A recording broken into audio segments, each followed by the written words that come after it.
SRK news కు స్వాగతం.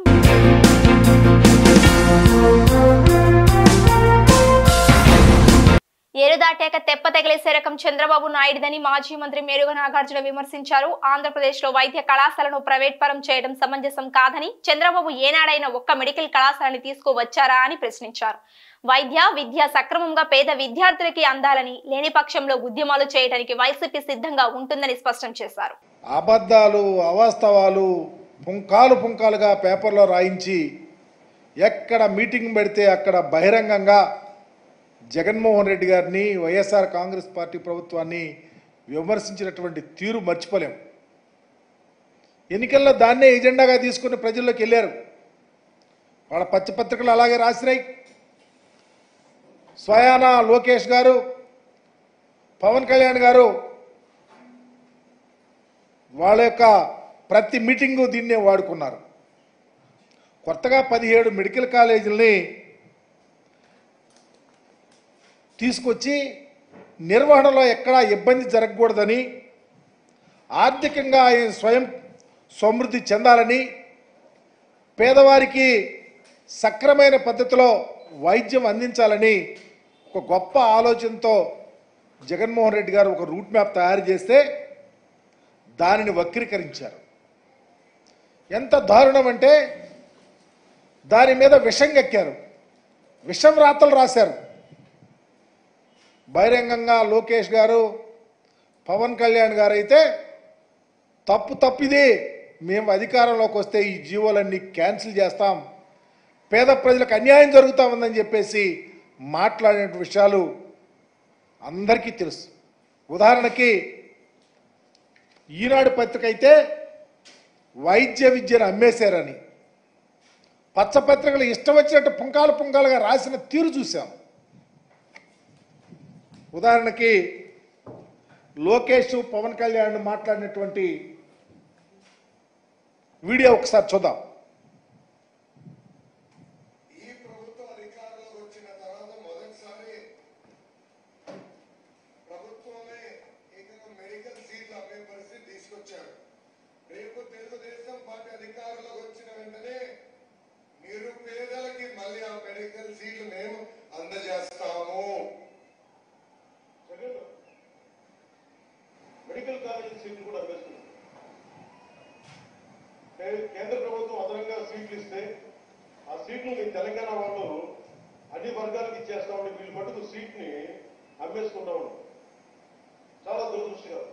Medical సీట్లు కూడా నిజంగా ఇచ్చేస్తే ఆర్థికంగా వెనుకబడ్డ కులాలకు కానీ, ఈబీసీ కులాలకు కానీ, లేదంటే బీసీ, ఎస్సీ, ఎస్టీ కులాలకు కానీ రావాల్సిన సీట్లని డబ్బులకి ఈ జగన్ అమ్మేసుకోవడం కూడా చాలా దురదృష్టకరం.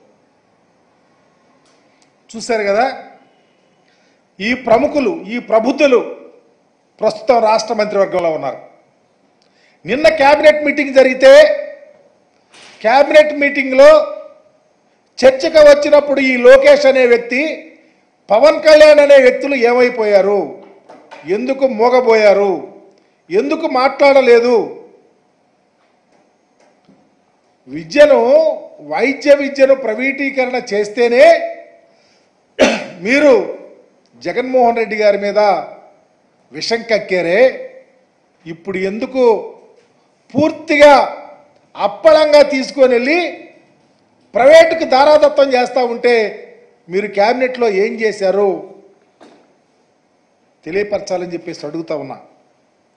అంటే ఎన్నికలకు ముందు మీరు జగన్ గారి మీద బురగ చల్లటం తప్ప, విషపరాతాలు రాయించడం తప్ప మీ ఆలోచన ఏమీ లేదు. దొంగలుగా మిగిలిపోవాలని తప్ప ఎందుకు మాట్లాడలేకపోయారని కూడా అడుగుతా ఉన్నా. ఒక అడుగు ముందుకేస్తే మీరు చాలా అన్నారు, మేము అధికారంలోకి వస్తే ఈ జీవోలన్నీ క్యాన్సిల్ చేస్తాం, ఈ జీవోలన్నీ రద్దు చేసి మరలా పేద ప్రజలకు అందిస్తారని ఆ సీట్లని చెప్పారు. ఎందుకు రద్దు చేయలేకపోయారు, ఎందుకు ప్రైవేటీకరణకు మద్దతు పలికి రేపు చర్య తీసుకుంటారో సమాధానం చెప్పాలని లోకేష్ని, పవన్ కళ్యాణ్ కూడా అడుగుతా ఉన్నా. రాష్ట్ర భవిష్యత్తు యువత భుజస్కంధాలపై ఉందని, మంగళగిరి నియోజకవర్గ అభివృద్ధికి ప్రజలంతా సహకరించాలని మంత్రి నారా లోకేష్ పిలుపునిచ్చారు. మంగళగిరిలో నూతనంగా నిర్మించిన భద్రావతి సమేత భవన ఋషి ఆలయ కళ్యాణ మండపాన్ని గురువారం లోకేష్ ముఖ్య అతిథిగా హాజరై ప్రారంభించారు. ఇందులో భాగంగా లోకేష్ మాట్లాడుతూ మంగళగిరిని దక్షిణ భారతదేశ గోల్డ్ హబ్ గా తీర్చిదిద్దడానికి ప్రణాళికలు రూపొందిస్తున్నామని అన్నారు. అదేవిధంగా నియోజకవర్గంలోని స్వర్ణకారులు, చేనేత కార్మికుల సమస్యలను పరిష్కరిస్తామని భరోసా ఇచ్చారు. అధునాతన ఆకృతులు, ఇతర నైపుణ్యాలపై శిక్షణ ఇవ్వడానికి 25 ఎకరాల స్థలాన్ని కేటాయిస్తామని చెప్పారు. ఎప్పుడు అనుకునేది ఒక పవిత్రమైన ఆలోచనతో ఒక కార్యక్రమం ప్రారంభిస్తే దేవుడు కూడా మనకి బలం అందిస్తారు, ఆ పని మనం పూర్తి చేయగలుగుతాం. అదే ఇక్కడ జరిగింది. అనేక మంది ఇబ్బంది పెట్టిన విషయం అందరికీ తెలిసిందే. అయినా కూడా ఒక సంకల్పంతో కమిటీ పెద్దల దగ్గర నుంచి, హనుమంతరావు గారి దగ్గర నుంచి, ఇటు పక్కన మన రాజుగారు కానివ్వండి, అబద్దయ్య గారు కానివ్వండి, శ్రీను గారు కానివ్వండి, అనురాధ గారు కానివ్వండి, అందరి ప్రోత్సాహంతో ఈరోజు మనం పనులు పూర్తి చేసుకునే పరిస్థితికి వచ్చాం. వాస్తవంగా మంగళగిరి చరిత్ర ఇంకా నేను నేర్చుకుంటున్నాను సార్. నేను వయసులో చిన్నవాడిని, చాలా నేర్చుకోవాల్సిన అవసరం ఉంది. పెద్దలు ఒక మాట అన్నారు, హనుమంతరావు గారు ఒక మాట అన్నారు, రాబోయే తరాలు ఈ పవిత్రమైన బాధ్యతని ముందలు తీసుకెళ్ళాలి అంటే కంటిన్యూటీ అనేది చాలా చాలా అవసరం అని ఒక పెద్ద మాట చెప్పారు. నేను ఇక్కడ ఒక విషయంలో బాధపడేది ఏంటంటే యువకులు ఎక్కువ మంది లేరు. ఇక్కడ యువకులు ఎక్కువ మంది లేరు. యువకుల పైన కూడా బాధ్యత ఉంది. మనం ఎక్కడి పుట్టాము, ఎక్కడి నుంచి వచ్చామో, ఈరోజు ఈ స్థాయికి వచ్చామంటే దాని వెనకాల ఎంతోమంది త్యాగాలు ఉంటాయి. అది మర్చిపోకూడదు. తండ్రి త్యాగం చేసి ఉండొచ్చు, తల్లి త్యాగం చేసి ఉండొచ్చు, ఒక ఐటీ ఉద్యోగం వచ్చిందనో, పలానా ఉద్యోగం వచ్చిందనో ఇతర రాష్ట్రాలకి, ఇతర ప్రాంతాలకు వెళ్ళొచ్చు, కానీ ఎక్కడి నుంచి వచ్చామనేది మర్చిపోకూడదు. అది చాలా చాలా అవసరం. మంగళగిరికి ఒక ఘన చరిత్ర ఉంది. ఆ చరిత్రని కాపాడుకోవాల్సిన బాధ్యత ప్రజలందరి పైన ఉంది. ప్రత్యేకంగా నా పైన కూడా ఈరోజు ఉంది. ఇది నేను ఎందుకు చెప్తున్నానంటే, మొన్న జరిగిన ఎన్నికల్లో ఆ బాధ్యత మీరు నాకు అప్పగించారు. పెద్దలన్నట్టు తరతరాలుగా వస్తున్న సమస్యల్ని పరిష్కరించాల్సిన అవసరం నా పైన ఉంది. పెద్దలన్నట్టు రాజకీయాలు దూరంగా పెట్టి, అంటే పార్టీలు దూరంగా పెట్టి, కలిసికట్టుగా ఒక పక్కన నియోజకవర్గ అభివృద్ధి కానివ్వండి, గుడి అభివృద్ధి కానివ్వండి, కళ్యాణ మండప అభివృద్ధి కానివ్వండి, చేయాల్సిన బాధ్యత మనందరి పైన ఉంది. నేను అనేక సార్లు కూడా అన్నా, 4 సంవత్సరాలు 9 నెలలు మన ప్రాంత అభివృద్ధి గురించి, ప్రజల అభివృద్ధి గురించి, పేదరికం లేని మంగళగిరి గురించి మనందరం కలిసికట్టుగా మాడదాం, పోరాడదాం, నిలబడదాం. చివరి 3 నెలల మటుకు రాజకీయం చేద్దాం. తప్పనిసరిగా కమిటీ పెద్దలతో, హనుమంతరావు గారితో, అబద్దయ్య గారితో, అనురాధ గారితో, శ్రీను గారితో, రాజు గారితో, జానకి అమ్మ గారితో మేము కూర్చుంటాం, మేము మాట్లాడుకుంటాం, సమస్యలు మేము పరిష్కరిస్తాం. శాశ్వతమైన పరిష్కారం ఎత్తుకోవాల్సిన అవసరం మన పైన ఉంది. ఏదో వచ్చి మళ్ళీ తాత్కాలికంగా ఆలోచించకుండా సమస్యలకి శాశ్వతమైన పరిష్కారం చేయాల్సిన బాధ్యత మన పైన ఉంది. ప్రత్యేకంగా నా పైన బాధ్యత పెరిగింది. ఇది రాజకీయ వేదిక కాదు కనుక నేను ఇచ్చిన హామీల గురించి నేను మాట్లాడలేదు. ఇక్కడ పని ఆల్రెడీ ప్రారంభించాను, దానికి వచ్చే ఫలితాలు మీరు చూస్తారు. నేను తీసుకునే ప్రతి అడుగు మన సమస్యలు శాశ్వత పరిష్కారానికి వేసే అడుగు అది. మన గౌరవ ముఖ్యమంత్రి నారా చంద్రబాబు నాయుడు గారు కూడా ప్రభుత్వం ఏర్పడిన వెంటనే మొదటి కార్యక్రమం పెన్షన్ ఇచ్చే కార్యక్రమం మంగళగిరి నియోజకవర్గంలో చేశారు. అక్కడ కలెక్టర్ గారికి స్పష్టమైన ఆదేశాలు జారీ చేశారు. ఆర్థిక పరంగా అయ్యేది పనులేంటి, డబ్బులు అవసరం లేని పనులు కొన్ని ఉంటాయి. ఆ రెండు మీరు విడగొట్టి తొందరగా ఎస్టిమేట్లు ఒక పక్కన వేస్తూ ఉండండి, ఇంకో పక్కన ఈ ప్రక్రియ కూడా ప్రారంభించండి. అవసరమైతే క్యాబినెట్ కూడా తీసుకురండి, నేను ఆమోదం పలుకుతాను. ప్రజలు ఇక్కడ బాధ్యత పెంచారు నా పైన అని స్వయంగా గౌరవ ముఖ్యమంత్రి చంద్రబాబు నాయుడు గారే చెప్తాం జరిగింది. సో మా పైన బాధ్యత పెరిగింది అంటే ఎలాంటి సందేహం లేదు. ప్రత్యేకంగా మీ లోకేష్ పైన కూడా బాధ్యత పెరిగింది అంటే ఎలాంటి సందేహం నాకు లేదు. తప్పనిసరిగా శాశ్వతమైన పరిష్కారం ఎత్తుతాం. నేను మన మంగళగిరి మన లోకేష్ కార్యక్రమంలో కూడా పెద్దల ఇంటికి వెళ్ళినప్పుడు కూడా ఇదే చర్చకు వచ్చింది. కమిటీ సభ్యులందరూ కూడా అక్కడనే ఉండే వాళ్ళందరితో మేము చర్చించాం. అందరినీ కూర్చోబెట్టి నేను ఆ రోజే హామీ ఇచ్చా గురుగారికి, కూర్చోబెట్టి శాశ్వతంగా పరిష్కారం ఎత్తుతానని చెప్పా. దాన్ని నేను ఇప్పుడు కూడా కట్టుబడి ఉన్నాను. రెండోది డైయింగ్ దగ్గర నుంచి, అంటే ఇది కేవలం మగ్గాలే కాకుండా పెద్దలు మీకు నాకన్నా మీకే బాగా తెలుసు, యాన్ కానివ్వండి, కలర్ కానివ్వండి, పట్టు కానీ మొత్తం ఉంటుంది ఇన్ఫ్రాస్ట్రక్చర్. అది మొత్తం స్టడీ చేస్తున్నాం. సో డైయింగ్ కూడా ఎట్లా చేయాలి, లేటెస్ట్ రంగులు ఏంటి, అది కూడా పెద్దలతో మేము చర్చించాం. లేటెస్ట్ కలర్స్ కూడా తీసుకొద్దాం, అంటే ప్రకృతి కూడా మంచి ఉండేది, ఎందుకంటే కెమికల్ కలర్స్ కాకుండా బయో కలర్స్ తీసుకొస్తే మంచిదనేది కూడా పెద్దలతో మేము చర్చించాం. ఆ కార్యక్రమం కూడా చేయాలనేది మేము నిర్ణయం తీసుకున్నాం. జిఎస్టీ విషయంలో గౌరవ మంత్రివర్యులు, ఆర్థిక శాఖ మంత్రివర్యులు కేశవ్ గారు మొదటి మీటింగ్లో కేంద్ర ప్రభుత్వం దృష్టికి తీసుకెళ్లారు. తప్పనిసరిగా ఇచ్చిన హామీ మేము కట్టుబడదాం, మీ సహకారంతో తప్పనిసరిగా అది సాధిస్తాం. అదేవిధంగా పెద్దలు అన్నారు స్వర్ణకారులు ఎక్కువ మంది ఉన్నారని. వాస్తవం మంగళగిరిలో స్వర్ణకారులు ఎక్కువ ఉన్నారు. అది నేను మంగళగిరి అభ్యర్థి కూడా నేను నేర్చుకున్నాను, 2019లో తెలుసుకున్నాను. వాస్తవంగా మీరు అన్నట్టు నాకు కూడా భయం ఉంది, ఆ వృత్తిని కూడా కాపాడుకోకపోతే మనం ఇబ్బంది పడతామని. దేవుడి దయ వల్ల ప్రజల సహకారం, మంగళగిరి ప్రజల సహకారంతో ఈరోజు నేను హెచ్ఆర్డి మంత్రి అని, దాంట్లో స్కిల్ డెవలప్మెంట్ కూడా నా కిందనే ఉంది. స్కిల్ డెవలప్మెంట్ సెక్రటరీతో కూడా సౌరభ్ గారితో కూడా మనం మాట్లాడాను. సిఎఫ్సి అంటే కామన్ ఫెసిలిటీస్ ఎట్లా క్రియేట్ చేయాలన్న కార్యక్రమం మేము రూపొందిస్తున్నాం. ఆ ప్లాన్స్ కూడా ప్రజల ముందర పెడతాను. లేటెస్ట్ టెక్నాలజీ తీసుకొచ్చి ఆనాడు నేను హామీ ఇచ్చాను, లేటెస్ట్ టెక్నాలజీ తీసుకొద్దాం, ట్రైనింగ్ చేద్దాం, ఆదాయం ఎట్లా పెంచాలి అనేది చాలా చాలా అవసరం. సో ట్రైనింగ్ తొలి అడుగు. కానీ నేను ఆలోచించేది, ఆనాడు నేను చెప్పింది కూడా 25 ఎకరాలు, కనీసం 25 ఎకరాల్లో ఒక పార్క్ ఏర్పాటు చేద్దాం, కంపెనీలు తీసుకొద్దాం, యూజ్డ్ గోల్డ్ రిఫైనరీ కానివ్వండి, డిజైనింగ్ కానివ్వండి, కటింగ్ మెషిన్లు కానీ అంటే ఆవరణాలు కటింగ్ మెషిన్లు కానివ్వండి, అదేవిధంగా ప్రైవేట్ రంగంలో ఉన్న అనేక సంస్థలు ఉన్నాయి, వాళ్ళ దగ్గర నుంచి కూడా మనం చాలా నేర్చుకోవచ్చు. డిజైన్లు కానీ మారిపోతున్నాయి, ట్రెండ్లు చాలా ఫాస్ట్గా మారిపోతున్నాయి. నేను పబ్లిక్ మీటింగ్లో కూడా మా ఇంట్లో ఎలాంటి జ్యువెలరీ ఈరోజు కొంటున్నారు కూడా ఓపెన్గా మాట్లాడాను. నేను ట్రెండ్లు మారిపోతున్నాయి, డిజైన్లు మారిపోతున్నాయి, మనం కూడా నేర్చుకోవాలి, అప్పుడే మనకు ఆదాయం పెరుగుతుందని చెప్పాను.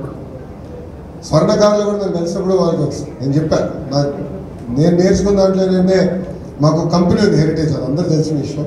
1992లో ఆనాడు బాబుగారు స్థాపించారు. పాలుగా అమ్మేదానికి స్థాపించారు. సో సంఘ పెద్దలు వచ్చినప్పుడు చెప్పారు, ఈరోజు మేము పాలుగా అమ్మితే మేము నష్టపోతాము. ఈరోజు పెరుగు ఉంది, ఐస్ క్రీమ్ ఉంది, పన్నీర్ ఉంది, ఇప్పుడు బ్రహ్మేమో ఏకంగా మెడికల్ న్యూట్రిషన్లోకి వెళ్ళాలన్న తాపత్రయంలో ఉంది, చేయాలని తపంతో ఉంది. సో అట్లా ఇంప్రూవైజ్ అవుతేనే మనం సెట్ అవుతాము. మా నాన్నగారు పాలుగా అమ్మారంటే నేను కూడా పాలుగా నమ్ముతానంటే నష్టపోయి ఉండేవాడిని. సో మనందరం మారాలి, ఇంప్రూవ్ అవ్వాలని ఆనాడు పెద్దలతో కూడా నేను చర్చించాను ఓపెన్గా, సంఘ పెద్దలతో. ఆల్రెడీ వర్క్ స్టార్ట్ చేశాను సార్. నిన్న కలెక్టర్ కాన్ఫరెన్స్ కూడా జరిగింది. కాన్ఫరెన్స్లో నేను వెళ్ళి కలెక్టర్ గారికి పర్సనల్ లెటర్ కూడా ఇచ్చాను. అందరూ ఆల్రెడీ మేడం గారితో మాట్లాగా ఒకసారి గుర్తు చేస్తూ కీ ప్రోగ్రామ్స్, ఇది మేజర్ ప్రోగ్రామ్స్ సార్ మనది. తప్పనిసరిగా మీ అందరి సహకారంతో నా ఆలోచన ఏంటంటే దక్షిణ భారతదేశానికి మంగళగిరిని గోల్డ్ హబ్గా చేద్దామని, అది నా లక్ష్యం. సింగిల్ ఎజెండాతో నేను పనిచేస్తాను. ఇది నేను ఈరోజు కొత్తగా చెప్పే విషయం కాదు. ఎలక్షన్ ప్రచారంలో గత 5 సంవత్సరాల్లో కూడా ఇదే చెప్పాను. పెద్దలు ఇంటికి వచ్చినప్పుడు ఇదే డిస్కస్ చేశాను. ఇది నేను ఏదో ఒకరోజు వచ్చిన ఆలోచన కాదు. మీ అందరితో మాట్లాడిన తర్వాత, ఫీల్డ్లో జరుగుతున్న వాస్తవాలు తెలుసుకున్న తర్వాత నాకు వచ్చిన ఆలోచన. అందరితో మాట్లాడాను, అడగండి, వేదిక ఉన్న పెద్దలందరితో మేము అందరం చర్చించాం. హనుమంతరావు గారు కూడా ఆ చర్చలు భాగం. అందరితో చర్చించిన తర్వాతనే ఆలోచనలు మాకు వచ్చినాయి. దాంట్లో భాగంగా ఈ ఆలోచన కూడా వచ్చింది. అది తప్పనిసరిగా మీ అందరి సహకారంతో మనం సాధిద్దాం, కలిసికట్టుగా చేద్దాం. మత్తు పదార్థాల నివారణపై నవ్యాంధ్ర వర్కింగ్ జర్నలిస్ట్ అసోసియేషన్ విద్యార్థులకి అవగాహన సదస్సును నిర్వహించింది. గుంటూరు మార్కెట్ సెంటర్లోని హిందూ కళాశాల సమావేశ మందిరంలో గురువారం జరిగిన ఈ సదస్సుకి east subdivision ASP Nachiket Shelke అతిథిగా హాజరై విద్యార్థులను ఉద్దేశించి ప్రసంగించారు. ఉజ్వల భవిష్యత్తు, తల్లిదండ్రుల ఆశయాలను ముందుకు తీసుకువెళ్లవలసిన విద్యార్థులు మత్తు పదార్థాలకి దూరంగా ఉండాలని సూచించారు. మత్తు పదార్థాలకి బానిసలుగా మారితే భవిష్యత్తు అంధకారం అవుతుందని చెప్పారు. మత్తు పదార్థాలు రవాణా చేసే బృందాల అంశాలపైన ప్రత్యేక నిఘా ఉంటుందని చెప్పారు. Navyandhra working journalist association state working president Prabhudas, Venkatesh, Durgarao, Balakrishna, Ismail, Deepak తదితరులు ఈ సదస్సులో పాల్గొన్నారు.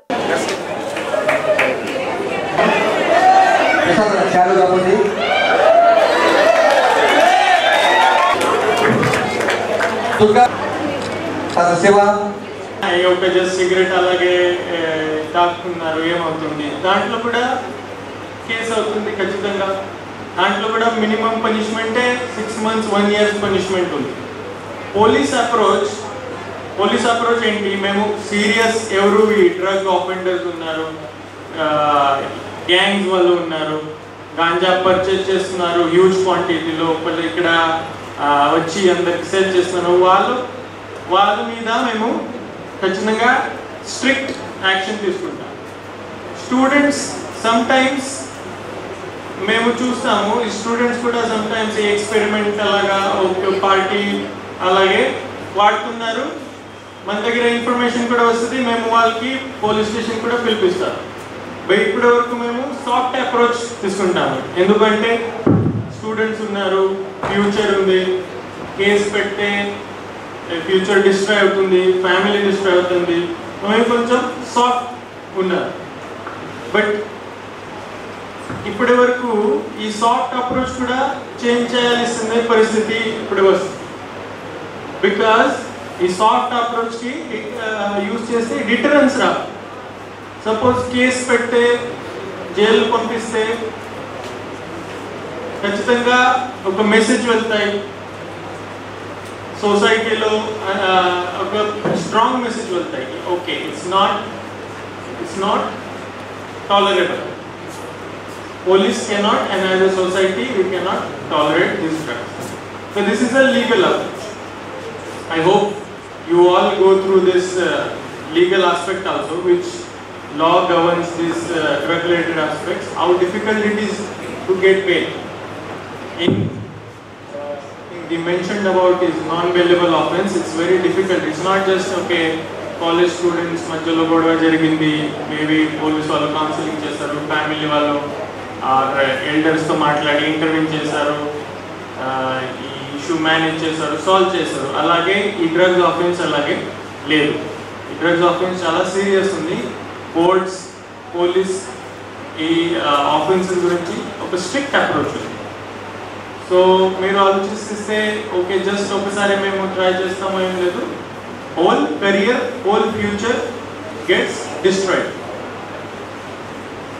Okay, another thing is you will think say ganja is చాలా కామన్, మేబీ మీరు ఆలోచిస్తాను ఎక్స్పెన్సివ్ కూడా లేదు. మీకు తెలుసు గాంజా ప్రైస్ ఎంత, ఎవరున్నా తెలుసు. So maybe there are thoughts that it's not very expensive, but why ganja is very bad? Ganja is a gateway drug.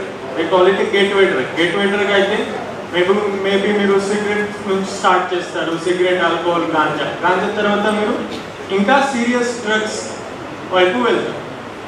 So ఈ గేట్వే డ్రగ్ ఉంది కాబట్టి ఫస్ట్ అప్రోచ్ ఏం ఉండాలి? హెల్త్ గురించి మీరు అందరూ తెలుసు, హెల్త్ బాగలేదు, సపోజ్ మీరు ఎక్సర్సైజ్ చేయలేదు, డయట్ బాగలేదు, సో ఖచ్చితంగా హాస్పిటల్కి వెళ్ళి సపోజ్ సీరియస్ ఇల్నెస్ అయ్యి it's difficult. So what we say, prevention is the best cure. You might have heard this approach during health. In drugs related also it is the same. To get into it and after getting into it, getting out of it is very, very difficult. So best policy is not to go towards any drug issues.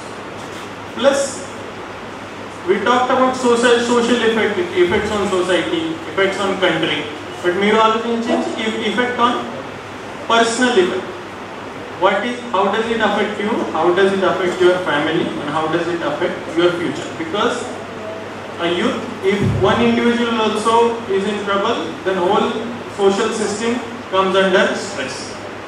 అస్పృశ్య కులాన్ని సమాజంలో గౌరవ స్థానంలో నిలబెట్టిన వ్యక్తి నారాయణ గురువు అని మాజీ మంత్రి డొక్కా మాణిక్యవర ప్రసాద్ గుర్తు చేశారు. అంబేద్కర్, జాషువా, పూలే పేరియర్ సంస్థ ఈ నెల 10న సామాజిక తత్వవేత్త నారాయణ గురువు పుస్తకాన్ని ఆవిష్కరించనుంది. ఈ నేపథ్యంలో పుస్తక ఆవిష్కరణ కార్యక్రమ ఆహ్వాన పత్రికలను గురువారం అరండల్పేటలో డొక్కా ఆవిష్కరించి మాట్లాడారు. బ్రాడీపేటలోని సిపిఎం కార్యాలయంలో పుస్తక ఆవిష్కరణ కార్యక్రమం జరుగుతుందని, ప్రజలు ఈ కార్యక్రమాన్ని విజయవంతం చేయాలని పిలుపునిచ్చారు. సామాజిక తత్వవేత్త కేరళలో జన్మించి తన జీవితకాలంలోనే ఒక అస్పృశ్య కులాన్ని సంస్కరించి సమాజంలో గౌరవ స్థానాన్ని తీసుకెళ్లిన ఒక మహాపురుషుడు. భారతదేశంలో మహాత్మా గాంధీకి కాంటెంపరీ సమకాలికుడు, ఒక గొప్ప తాత్వికవేత్త. ఒక అస్పృశ్య కులాన్ని బంధనాల నుంచి విముక్తి చేసి ఒక విప్లవోద్యమంగా మార్చినటువంటి వ్యక్తి నారాయణ గురు. ఆయన జీవితానికి సంబంధించిన చరిత్రని తెలుగు పాఠకులను ప్రచారం చేయాలని ఈ అంబేద్కర్, జాషువా, పూలే పెరియార్ అనే సంస్థ పనిచేస్తూ ఉంది. ఆ సంస్థ రేపు 10వ తారీఖు శనివారం సాయంత్రం 5 గంటలకి పుస్తకావిష్కరణ కార్యక్రమం నారాయణ గురు జీవిత చరిత్ర పుస్తకావిష్కరణ కార్యక్రమాన్ని ప్రారంభిస్తూ ఉన్నారు సిపిఎం హాల్లో. దానికి ముఖ్య అతిథిగా గుంటూరు లక్ష్మీనరసయ్య గారు, ప్రముఖ విమర్శకులు, అదేవిధంగా ఆలా వెంకటేశ్వరరావు గారు, కేఎస్ లక్ష్మణరావు గారు, కొరి వినయ్ కుమార్, ఇట్లా ప్రముఖులంతా పార్టిసిపేట్ చేస్తారు. సమాజంలో ఒక మంచి భావాలను వ్యాప్తి చేయాలని ఈ సంస్థ పనిచేస్తూ ఉంది. సమాజంలో పేద వర్గాలు, దళితులు, బలహీన వర్గాలు, ఇతర అణచివేయబడిన కులాలు, మహిళలు, వీళ్ళందరి యొక్క విముక్తి కోసం, వీళ్ళందరికీ సమాన హక్కులు కావాలి, రాజ్యాంగ హక్కులు కావాలని ఆ మహాత్ముడు యొక్క ఆలోచనని, ఆ నారాయణ గురు యొక్క ఆలోచనని తీసుకెళ్లాలనేది ఈ సంస్థ ఉద్దేశం. అందుకని ఆయన పుస్తకాన్ని రేపు శనివారం సాయంత్రం 5 గంటలకి సిపిఎం హాల్లో ఆవిష్కరణ జరుగుతుంది. ఆ పుస్తకం చర్చ ఉంటుంది. అందరూ ఆహ్వానితులే రావాలని సంస్థ తరఫున ఆహ్వానిస్తా ఉన్నాం. తెలుగుదేశం పార్టీ గుంటూరు పశ్చిమ నియోజకవర్గ మహిళా విభాగం అధ్యక్షురాలు దాసరి జ్యోతి జన్మదిన వేడుకలు గురువారం ఘనంగా జరిగాయి. టీడీపీ జోన్ 5 ఇన్ఛార్జి కోవెలమూడి నాని కార్యాలయంలో పార్టీ నాయకులు, కార్యకర్తల సమక్షంలో జ్యోతి తన జన్మదిన వేడుకల కేక్ ని కట్ చేశారు. ఇందులో భాగంగా నాని మాట్లాడుతూ, సామాన్య కార్యకర్తగా ప్రయాణం మొదలుపెట్టిన జ్యోతి పార్టీ అభ్యున్నతి కోసం తన వంతు కృషి చేసి ఈ స్థాయికి రావటం గర్వించదగిన విషయమని కొనియాడారు. పార్టీ నాయకులు కసుకుర్తి హనుమంతరావు, గంటా మౌలిక మాట్లాడుతూ జ్యోతి భవిష్యత్తులో మరిన్ని పదవులు అధిరోహించాలని ఆకాంక్షించారు. పార్టీ నాయకులు దాసరి రమణ, బాబు తదితరులు ఈ వేడుకలలో పాల్గొన్నారు.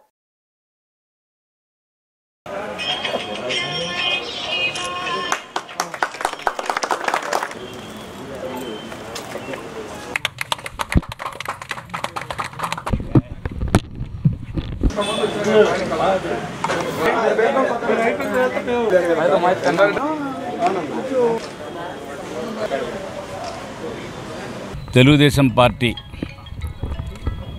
గత 30 సంవత్సరాలుగా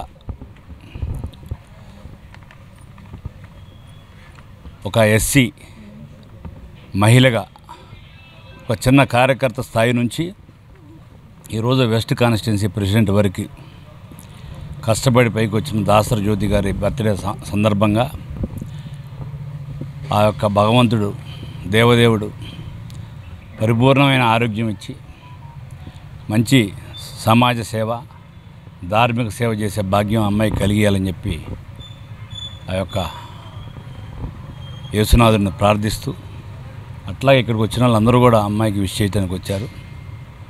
రానున్న కాలంలో ఈ సమాజం పట్ల మంచి అవగాహనతో పెద్ద నాయకురాలుగా ఎదగాలని చెప్పి భగవంతుడు సంపూర్ణమైన ఆయుష్ ఇవ్వాలని, అట్లాగే మంచి సమాజంలో మంచి కార్యకర్తగా, మంచి సమాజ సేవ చేసే మహిళగా మంచి పేరు ప్రఖ్యాతలు రావాలని భగవంతుని ప్రార్థిస్తూ ఇక్కడ వచ్చిన వాళ్ళందరూ కూడా అమ్మాయికి ప్రత్యేకమైన అభినందనలు తెలియజేసినందుకు ధన్యవాదాలు తెలియజేస్తాను. జోన్ 5 పశ్చిమ నియోజకవర్గ కార్యాలయంలో Telugu Desam party zone 5 in charge Kovelamudi Nani గారి సౌదర్యంలో పశ్చిమ మహిళా అధ్యక్షురాలు దాసరి జ్యోతి గారి జన్మదినం సందర్భంగా తెలుగుదేశం పార్టీలో 30 సంవత్సరాల నుంచి కష్టపడి కార్యకర్త స్థాయి నుంచి కార్పొరేటర్, మహిళా అధ్యక్షురాలుగా తెలుగుదేశం పార్టీలో అనేక సేవలు చేసిన మహిళా అధ్యక్షురాలు గారి దాసరి జ్యోతి గారికి ప్రత్యేకంగా జన్మదిన శుభాకాంక్షలు తెలియజేస్తూ, మరి రానున్న రోజుల్లో మరిన్న ఉన్నత పదవి అధిరోహించి తెలుగుదేశం పార్టీకి కంకణ బదిలీలో పార్టీ శ్రేయస్సు కోసం అనేక సేవా కార్యక్రమాలు చేయాలని ఆమె మనసారా కోరుకుంటూ దేవదేవుడు ఆ యేసుదేవుడు కూడా సదా ఆమెని కాపాడాలని చెప్పేసి కోరుకుంటూ ఇక్కడికి వచ్చిన తెలుగుదేశం పార్టీ కుటుంబ సభ్యులందరికీ పేరు పేరున ధన్యవాదాలు తెలియజేస్తున్నాం.